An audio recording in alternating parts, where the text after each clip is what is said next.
වෙලාව රෑ 3යි කාලට ඉතරදි පාන්දර. අම්මට නිදා ගන්න කොච්චර කිව්වත් ඔබ තනියමනේ මට ලප්පන් තම්බන්නේ. මට මෙහෙම ඇහැරිලා පුටු ඉන්න පුළුවන් කියලා ඉන්නවා.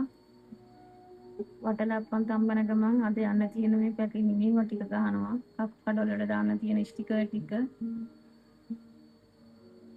අම්මා නිදි මත නැතේ ඈ යන් කොනිද යන්න යන්න නිදි යන්න යන්න අම්මේ නිදි යන්න යන්කෝ ඔයාටම නිදි මරන්න හොඳ නෑ යන් බාලෝ දුකම්කෝ කෝකද ඈ